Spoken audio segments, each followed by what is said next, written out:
ഈ പാനപാത്രം. നാടകം. രചന സുധീർ പരമേശ്വരൻ. ശബ്ദം നൽകുന്നവർ P K Udayan, John T Vekkan, Sasi Mavinmoodu, K L George, Varghese Ulahannan, S Radhakrishnan. സംവിധാനം എസ് രാധാകൃഷ്ണൻ.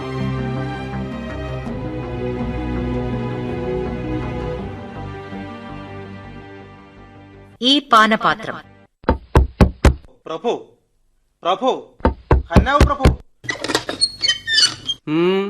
എന്താ കയ്യഫാസ്? പ്രഭു, അങ്ങയ്ക്ക് കിടക്കുവാനുള്ള സമയമായെന്നറിയാം. എങ്കിലും വളരെ പ്രധാനപ്പെട്ട ഒരു കാര്യം എനിക്ക് പറയാനുണ്ട്. പറയൂ. ആ യേശുവിന്റെ കാര്യം ഇന്നു നാം തീർച്ചപ്പെടുത്തിയില്ലെങ്കിൽ അയാൾ നമ്മളെ എല്ലാം നശിപ്പിക്കും. താനൊരു പ്രവാചകനാണെന്ന നുണ അയാൾ ലോകമെല്ലാം പറഞ്ഞു പരത്തുകയാണ്. അതിനേക്കാൾ വലിയ വിഡ്ഢിത്തമാണ് അയാളുടെ അത്ഭുതകൃത്യങ്ങളെ പറ്റി മറ്റുള്ളവർ പറഞ്ഞു നടക്കുന്നത്. അത്ഭുതകൃത്യങ്ങളൊന്നും ഈ കാലത്തുണ്ടാവില്ലെന്ന് ആർക്കും നിശ്ചയമില്ലേ? കഴിഞ്ഞ ഞായറാഴ്ചയാണ് കഴുതപ്പുറത്ത് കയറി 12 ശിഷ്യന്മാരോടുകൂടി അയാൾ ഇവിടെ എത്തിയത്. രാജാവാണെന്നാണ് അയാളുടെ ഭാവം. നിങ്ങൾ അതെല്ലാം കണ്ടുകൊണ്ടിരുന്നോ? അയാളെ അപ്പോൾ തന്നെ പിടിച്ചുകെട്ടി തുറങ്കിലടയ്ക്കാമായിരുന്നില്ലേ? കയ്യഫാസ് മഹാപുരോഹിതനല്ലേ? ഇപ്പൊ പെരുന്നാൾ സമയമാണ്. യെരുശലേമിൽ അനേകായിരം ഭക്തന്മാർ വന്നുകൂടിയിരിക്കുന്നു. അവരാണെങ്കിൽ അയാളുടെ ആരാധകരും. യേശുവിനെ എന്തു ചെയ്യണമെന്നാണ് കയ്യഫാസ് പറയുന്നത്? യേശുവിനെ ഉടൻ ബന്ധനസ്ഥനാക്കണം.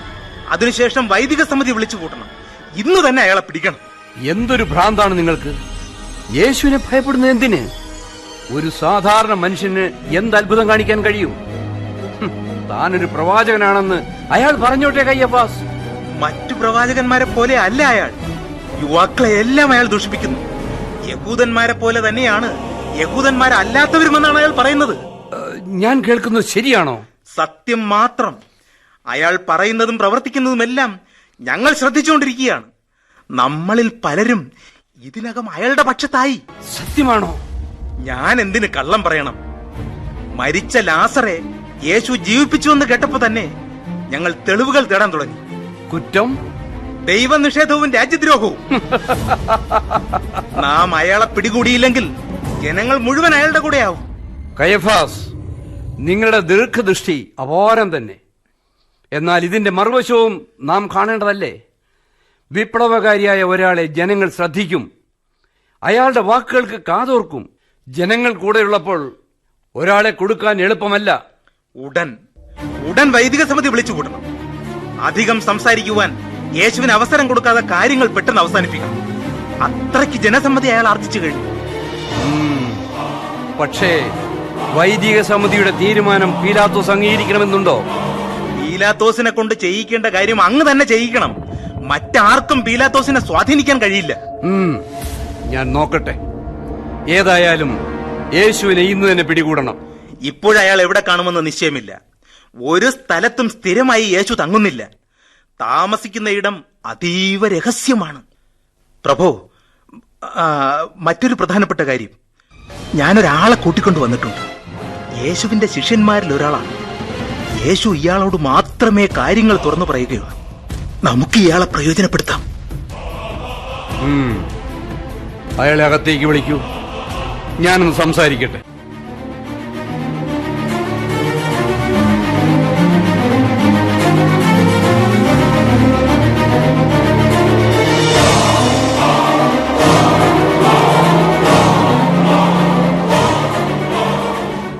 നിന്നെ ദൈവം തുണയ്ക്കട്ടെ. എന്താണ് നിന്റെ പേര്? ശീമോന്റെ പുത്രനായ യൂദയാണ് ഞാൻ. നസ്രത്തിലെ യേശുവുമായി കൂട്ടുകൂടിയിട്ട് എത്ര നാളായി? ഏകദേശം 3 വർഷം. നല്ലവനായ നിനക്കെങ്ങനെ അയാളുമായി കൂട്ടുകൂടാൻ കഴിഞ്ഞു? ഞാൻ യേശുവിൽ വിശ്വസിച്ചതുകൊണ്ട് തന്നെ. നീ ഇപ്പോൾ അയാൾക്കെതിരാണോ? ഒരു കാര്യം ഞാൻ പറയാം. ഞാനൊരു മാപ്പുസാക്ഷിക്കാരനല്ല. യേശുവിന് ദോഷം വരുത്തണമെന്ന വിചാരവും എനിക്കില്ല. യേശുവിന് നിങ്ങൾ ദ്രോഹമൊന്നും ചെയ്യുകയില്ലല്ലോ. ഇസ്രായേലിലെ ന്യായാധിപന്മാരെ നീ സംശയിക്കണ്ട. ദയയും നീതിബോധവും ജ്ഞാനവും അവർക്കാവോളമുണ്ട്. വൈദിക സമിതി യേശുവിനെ ന്യായമായി മാത്രമേ വിചാരണ ചെയ്യാവൂ. നീ ഒരു വിപ്ലവകാരിയാണ്. വേണമെങ്കിൽ എനിക്ക് നിന്നെ തടവിലാക്കാം. പക്ഷേ ഞാൻ അങ്ങനെ ചെയ്യുന്നില്ല. അങ്ങ് വിചാരിച്ചാലും എനിക്കെതിരായി ഒരു തെളിവും അങ്ങേക്ക് കിട്ടാൻ പോകുന്നില്ല. കുഴപ്പമുണ്ടാക്കാൻ ശ്രമിച്ച ബറാബാസിനെ ശിക്ഷിക്കുവാനുള്ള തെളിവ് ഇന്നലെയാണ് എനിക്ക് ലഭിച്ചത്. നീയും അത്തരത്തിൽ പ്രവർത്തിച്ചാൽ ശിക്ഷ ഉറപ്പാണ്. നീ യേശുവിന്റെ കൂടെ കൂടിയിട്ട് എത്ര കാലമായി എന്നാണ് പറഞ്ഞത്? യേശുവിന്റെ പണം സൂക്ഷിക്കുന്നത് ഞാനാണ്. അത്രയ്ക്ക് വിശ്വാസമാണ് അദ്ദേഹത്തിന് എന്നെ. ഒരുപാട് പണമുണ്ടോ? ഒരുപാടൊന്നുമില്ല, അത്യാവശ്യത്തിന്. എങ്ങനെ ഭക്ഷണം കഴിക്കുമെന്നും എവിടെയാണ് കിടക്കുന്നതെന്നും ദൈവം കാണിച്ചു തരുമെന്നാണ് ഞങ്ങളുടെ വിശ്വാസം. യേശുവിന് സ്വന്തമായി സമ്പാദ്യമുണ്ടോ? ഇല്ല. പക്ഷേ അദ്ദേഹത്തിന്റെ വാക്കുകൾ കേട്ടാൽ നിങ്ങൾ മയങ്ങിപ്പോകും. ആശയങ്ങൾ പ്രകടമാക്കാനുള്ള അദ്ദേഹത്തിന്റെ കഴിവ് അത്ഭുതാവഹമാണ്. ഓഹോ. അക്രമങ്ങൾ നടക്കുന്ന ഇക്കാലത്ത് സൗമ്യവാക്കുകൾ കൊണ്ട് എന്ത് പ്രയോജനം? അതുകൊണ്ട് യേശുവിനെയും യേശുവിന്റെ വാക്കുകളെയും ഞാൻ മറക്കാൻ ശ്രമിക്കുകയാണ്. യേശുവിന് എന്താണ് വേണ്ടത്? ഒന്നും വേണ്ട. സ്വർഗരാജ്യത്തെപ്പറ്റി ചില അസംബന്ധങ്ങൾ പറഞ്ഞു നടക്കുകയല്ലാതെ മറ്റെന്താണ് അദ്ദേഹം ചെയ്യുന്നത്? അദ്ദേഹത്തിനെ ബന്ധനത്തിലാക്കുവാൻ വൈകിയിരിക്കുന്നു. ഇന്നാണ് ഏറ്റവും നല്ല സമയം. കാരണം നിങ്ങളുടെ പിടിയിൽ നിന്ന് എപ്പോൾ വേണമെങ്കിലും ഒഴിഞ്ഞു പോകാൻ യേശുവിന് സാധിക്കും. യേശുവിനെ മുറിവേൽപ്പിക്കാൻ ആർക്കും സാധ്യമല്ല. തന്നെ ഇന്ന് പിടികൂടുമെന്ന് യേശു പ്രതീക്ഷിക്കുന്നു. ഇന്ന് യേശു അത്ഭുതകൃത്യങ്ങളൊന്നും ചെയ്യുന്നില്ലേ? ലോകത്തെ രക്ഷിക്കുന്നതിന് തന്റെ ജീവത്യാഗം ആവശ്യമാണെന്ന് അദ്ദേഹം വിശ്വസിക്കുന്നു. ആ വിശ്വാസം നിലനിൽക്കുമ്പോൾ അദ്ദേഹത്തെ പിടികൂടുകയാണ് നല്ലത്. അങ്ങനെ ചെയ്താൽ യേശു അതിനെ എതിർക്കയില്ല. തീർച്ചയായും ഇതാണ് ഏറ്റവും നല്ല സമയം. ഇന്ന് രാത്രി യേശുവും സംഘവും എവിടെ ഉണ്ടായിരിക്കുമെന്ന് അറിയിക്കണം. യെരൂശലേമിലെ ആളുകൾ ഉറങ്ങുന്നതിന് മുമ്പായി യേശുവിനെ പിടികൂടിയാൽ മറ്റു പലതും നടക്കും. അതുകൊണ്ട് ആളുകൾ ഉണരുന്നതിന് മുമ്പായി അയാളെ പിടികൂടുകയും വിചാരണ ചെയ്യുകയും ചെയ്യണം. യേശുവിനെ നിങ്ങൾ ഉപദ്രവിക്കുകയില്ലല്ലോ? അതെല്ലാം ഞങ്ങൾ നോക്കിക്കൊള്ളാം. ഞാൻ പറയുന്നത് പോലെ എല്ലാം വേഗം ചെയ്യൂ. ശരി. നോക്കൂ, ലോകപരിചയം ധാരാളമുള്ള ആളാണ് ഞാൻ. ആരോടും വെറുതെ ജോലി ചെയ്യാൻ ഞാൻ പറയുകയില്ല. പ്രതിഫലം ഞാൻ കൊടുക്കും. അതെന്റെ സ്വഭാവമാണ്. നിനക്കും ഞാൻ തരുന്നുണ്ട്. ഇതാ, ഇത് വാങ്ങിക്കോളൂ. ഇതിൽ 30 വെള്ളി നാണയങ്ങളുണ്ട്. വാങ്ങൂ. 30 വെള്ളി നാണയങ്ങൾ.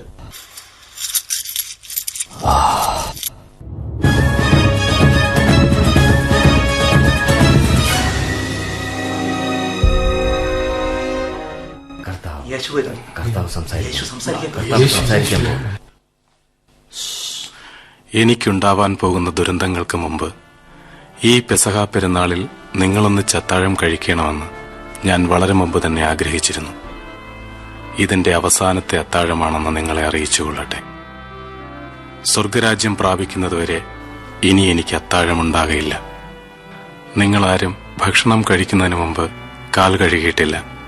അതുകൊണ്ട് ഞാൻ തന്നെ നിങ്ങളുടെ കാൽ കഴുകുന്നു. കുളി കഴിഞ്ഞവർ കാൽ മാത്രം കഴുകിയാൽ മതി, എന്നാൽ ദേഹം മുഴുവൻ ശുദ്ധമായി. പത്രോസേ, നീ ശുദ്ധിയുള്ളവനാണ്. പക്ഷേ ഇവിടെയുള്ള എല്ലാവരും അങ്ങനെയല്ല. യൂദാ, കർത്താവേ, നീ കാൽ നീട്ടു. കുളി കഴിഞ്ഞവന് കാൽ മാത്രം കഴുകിയാൽ മതി, എന്നാൽ അവൻ ശുദ്ധനായി. നീയും ശുദ്ധമായിട്ടുണ്ട്, എന്നാൽ മുഴുവൻ ശുദ്ധമായി എന്ന് വിചാരിക്കരുത്. കർത്താവേ, എന്നോടൊപ്പം അത്താഴം കഴിക്കുന്നവരിൽ ഒരാൾ എന്നെ ശത്രുക്കൾക്ക് ഒറ്റിക്കൊടുക്കുമെന്ന് തിരുവെഴുത്തിൽ പറഞ്ഞിട്ടുള്ളത് ശരിയാകാതെ വയ്യ.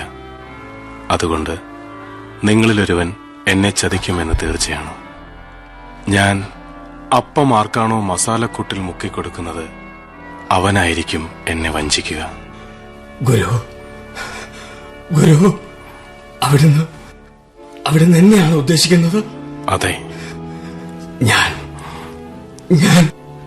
നീ എന്ത് ചെയ്യുവാൻ വിചാരിക്കുന്നുവോ അത് വേഗം ചെയ്യുക. ഞാൻ പോകുന്നു. ഈ അപ്പം ഞാൻ കഷ്ണങ്ങളായി മുറിക്കുന്നു. നിങ്ങൾ ഓരോരുത്തരും ഇത് വാങ്ങൂ. ഇത് ഭക്ഷിച്ചുകൊള്ളുവിൻ. എന്റെ ശരീരമാണിത്. കർത്താവേ, ഇനി നിങ്ങൾ വീഞ്ഞു കുടിക്കുവിൻ. എന്റെ രക്തമാണിത്. കർത്താവേ, എന്റെ കുഞ്ഞുങ്ങളെ, ഞാൻ അല്പനേരം കൂടിയേ നിങ്ങളോടൊപ്പമുണ്ടാകൂ. പിന്നെ നിങ്ങൾ എന്നെ കാണുകയില്ല. ഞാൻ പോകുന്ന സ്ഥലത്തേക്ക് വരുവാൻ നിങ്ങൾക്ക് സാധിക്കുകയില്ല.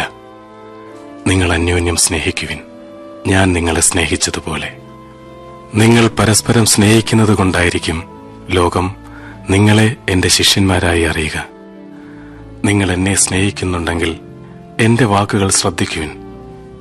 എന്നാൽ ഞാൻ പിതാവിനോട് പറയാം, നിങ്ങളെ സമാധാനപ്പെടുത്താനായി മറ്റൊരാശ്വാസദായകനെ അയക്കണമെന്ന്, നിങ്ങളോട് ഒന്നിച്ചെന്നുമുണ്ടാകുന്ന ഒരുവനെ.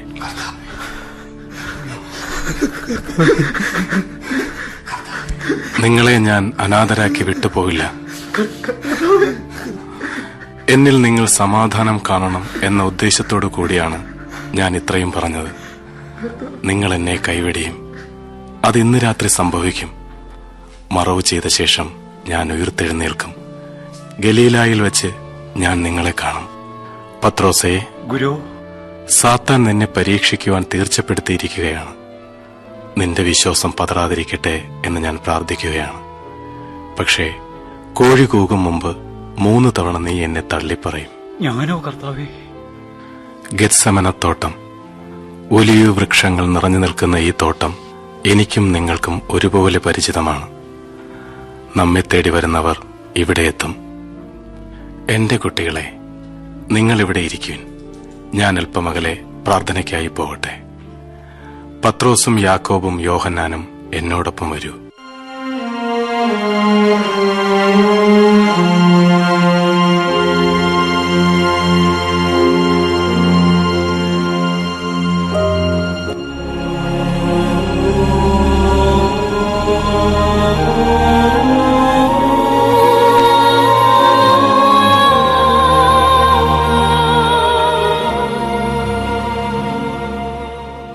പിതാവേ, അങ്ങേക്ക് സാധ്യമല്ലാത്തതൊന്നുമില്ല.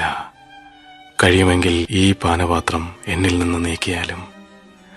ഇതെല്ലാം ഞാൻ അനുഭവിക്കണമെന്നുണ്ടോ? എന്നാൽ എന്റെ ഇച്ഛയല്ല, അങ്ങയുടെ ഇച്ഛ തന്നെ നടക്കട്ടെ.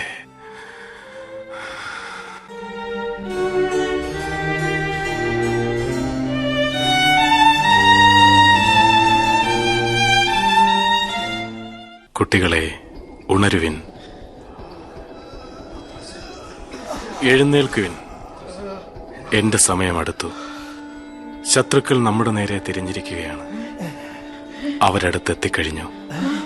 ശത്രുഹസ്തങ്ങളിൽ എന്നെ ഏൽപ്പിക്കുന്നവൻ ഇതാ വന്നു കഴിഞ്ഞു.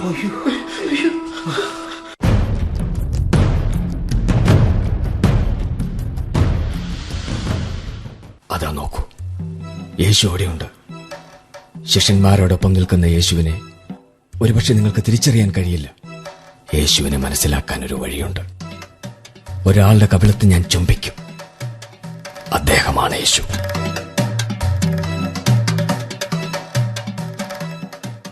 ഗുരു, ഞാൻ യൂദ, കുഞ്ഞേ, നീ എന്തിനിവിടെ വന്നു? അങ്ങയെ ഞാനൊന്ന് ചുംബിക്കട്ടെ. യൂദ, മനുഷ്യപുത്രനെ ഒരു ചുംബനം കൊണ്ട് വഞ്ചിക്കുകയാണോ നീ? കർത്താവേ,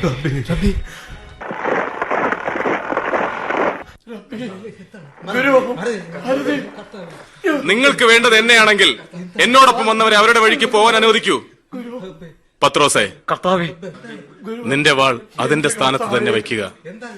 വാളെടുക്കുന്നവൻ വാൾ കൊണ്ട് തന്നെ പൂർണ്ണമാകും. എന്റെ പിതാവിനോട് അപേക്ഷിച്ചാൽ എന്ത് സഹായം വേണമെങ്കിലും എനിക്ക് ലഭിക്കില്ലേ? ഒരു കള്ളനെ പിടിക്കുവാൻ വരുന്നത് പോലെയാണ് വാളും വടിയുമായി നിങ്ങളിവിടെ എത്തിയിരിക്കുന്നത്. ഇതിന്റെയൊന്നും ആവശ്യമില്ല. ഞാൻ വരാം.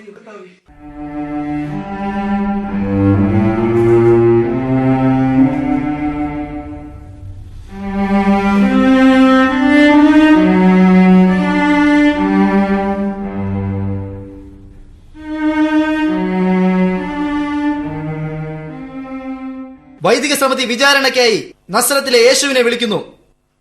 നസ്രായനായ യേശു!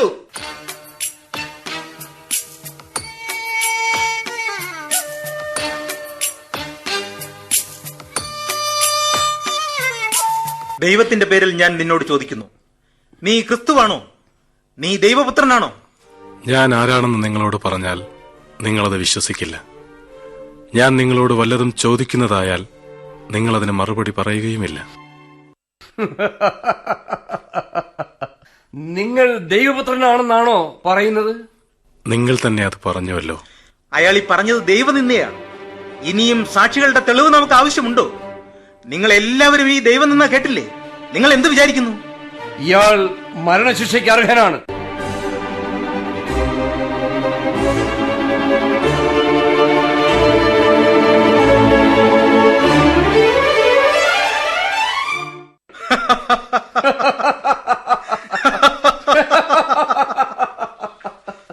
പ്രഭു, പ്രഭു. ആര്? ചതിയൻ യൂദാസു? എന്ത് വേണം? നിരപരാധിയായ യേശുവിന്റെ വധത്തിന് കാരണക്കാരനായ ഞാൻ പാപിയാണ്, മഹാപാപിയാണ്. അതിന് ഞങ്ങൾ എന്ത് വേണം? കടന്നുപോ. കടന്നു പോടോ. നിർത്തൂ.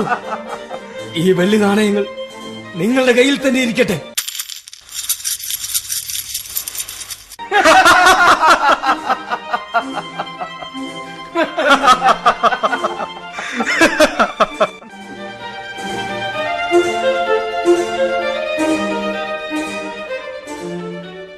നസ്രത്തിലെ യേശുവിനെ ശത്രുക്കൾക്ക് ഞാൻ ഒറ്റിക്കൊടുത്തു.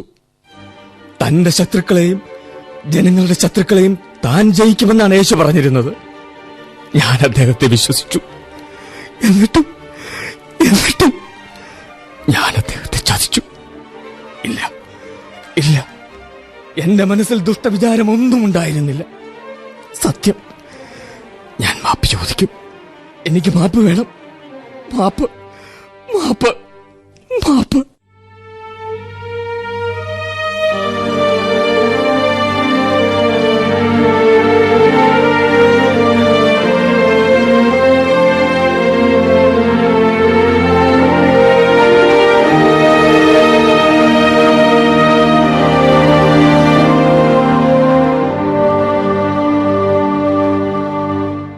പീലാത്തോസ് നീണാൾ വാഴട്ടെ! പീലാത്തോസ് നീണാൾ വാഴട്ടെ! പീലാത്തോസ് നീണാൾ വാഴട്ടെ! ഇയാളുടെ പേരിൽ നിങ്ങൾ എന്ത് കുറ്റമാണ് ആരോപിച്ചിരിക്കുന്നത്? ഇയാൾ ഞങ്ങളുടെ ജനതയെ വഴിതെറ്റിക്കുകയും കൈസർക്ക് കപ്പം കൊടുക്കുന്നത് തടയുകയും താൻ മിശിഹയാണെന്ന് പ്രഖ്യാപിക്കുകയും ചെയ്തിരിക്കുന്നു. ഇതൊരു രാഷ്ട്രീയ കുറ്റമാണ്. താൻ യഹൂദരുടെ രാജാവാണോ? ഇത് താങ്കൾ സ്വയം ചോദിക്കുന്നതോ അതോ മറ്റുള്ളവർ എന്നെപ്പറ്റി താങ്കളോട് പറഞ്ഞതോ? ജനനേതാക്കന്മാരും മഹാപുരോഹിതന്മാരുമാണ് നിങ്ങളെ എന്റെ മുൻപിൽ ഹാജരാക്കിയിരിക്കുന്നത്. ഞാൻ പറഞ്ഞിട്ടുള്ളത് ഭൗതികമായ രാജ്യത്തെ പറ്റിയല്ല. ഭൗതികമായ ഒരു രാജ്യമാണ് എന്റെ ലക്ഷ്യമെങ്കിൽ യഹൂദരുടെ കയ്യിൽ പെടാതിരിക്കുവാനായി എന്റെ അനുയായികൾ അവരോട് യുദ്ധം ചെയ്യുമായിരുന്നു. താങ്കൾ രാജാവ് തന്നെയാണോ? ഞാൻ രാജാവാണെന്ന് താങ്കൾ തന്നെ പറഞ്ഞു കഴിഞ്ഞു. സത്യത്തിന് സാക്ഷ്യം വഹിക്കുവാനാണ് ഞാൻ ജനിച്ചിട്ടുള്ളതും ലോകത്തിലേക്ക് വന്നിട്ടുള്ളതും. സത്യം അറിയുവാൻ താല്പര്യമുള്ള എല്ലാവരും എന്റെ വാക്കുകൾ ശ്രദ്ധിക്കുന്നു. ഇയാൾ ഒരു കുറ്റവും ചെയ്തതായി ഞാൻ കാണുന്നില്ല. യേശു ജനങ്ങളെ പലതും പറഞ്ഞ് ഇളക്കി മറിച്ചു. യേശു രാജ്യത്തിന് ആപത്താണ്. പീലാത്തോസ് പ്രഭു തീർപ്പ് കൽപ്പിക്കണം. അങ്ങ് യേശുവിനെതിരെ വിധി പറയണം. വധശിക്ഷ നടപ്പാക്കണം. നിങ്ങൾ ആരോപിക്കുന്ന കുറ്റമൊന്നും ഞാൻ ഇയാളിൽ കാണുന്നില്ല. ഹേരോദാവും ഇയാൾ കുറ്റമൊന്നും കണ്ടിരുന്നില്ല. മരണശിക്ഷയ്ക്കർഹമായ യാതൊന്നും ഇയാൾ ചെയ്തിട്ടില്ല എന്നാണ് എന്റെ വിശ്വാസം. ഒരു കാര്യം ചെയ്യാം, ഇയാളെ ചമ്മട്ട് കൊണ്ട് അടിച്ചതിനു ശേഷം വിട്ടയക്കാം. എന്താ? യേശുവിനെ വധശിക്ഷയ്ക്ക് വിധിക്കണം. ജനങ്ങൾക്ക് അതാണ് ആഗ്രഹം. നിർത്തൂ. ഞാൻ ജനങ്ങളോട് ചോദിക്കട്ടെ. പ്രിയപ്പെട്ട നാട്ടുകാരെ, പെസഹ പെരുന്നാൾ അവസരത്തിൽ ചില തടവുകാരെ വിടുക പതിവുണ്ടല്ലോ. ആരെ വിട്ട് കിട്ടണം എന്നാണ് നിങ്ങൾ ആഗ്രഹിക്കുന്നത്? ബറബ്ബാസിനെയോ യേശുവിനെയോ? ഭീകരനായ ഒരു കൊലയാളിയെയോ ശാന്തപ്രകൃതനായ ഒരു മനുഷ്യനെയോ? ആരെ വേണം നിങ്ങൾക്ക്?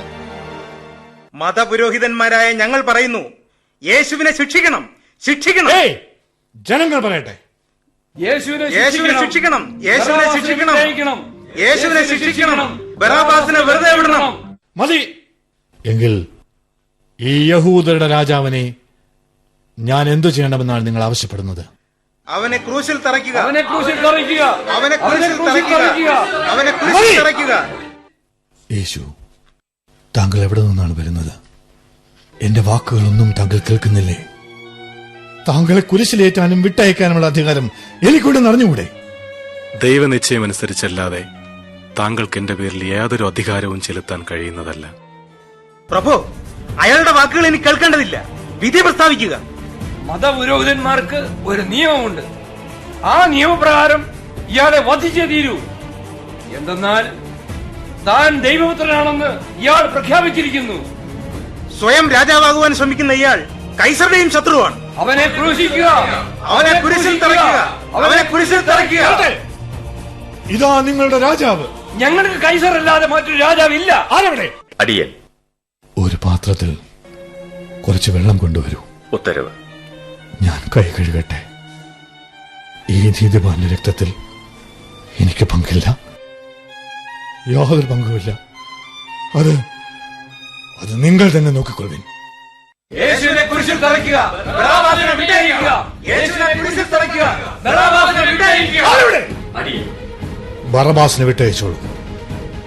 യേശുവിനെ യഹൂദന്മാരുടെ ഇഷ്ടപ്രകാരം കുരിശിൽ തറയ്ക്കാം.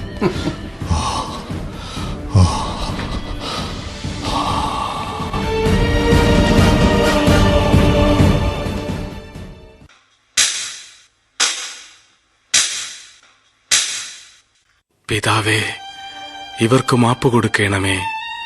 ഇവർ ചെയ്യുന്നതെന്തെന്ന് ഇവർ തന്നെ അറിയുന്നില്ല. ഇവരോട് പൊറുക്കണമേ.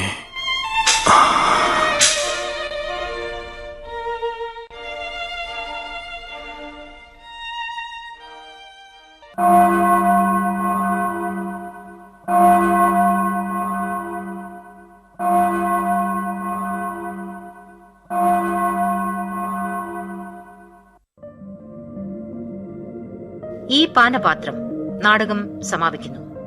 രചന സുധീർ പരമേശ്വരൻ. സംവിധാനം എസ് രാധാകൃഷ്ണൻ.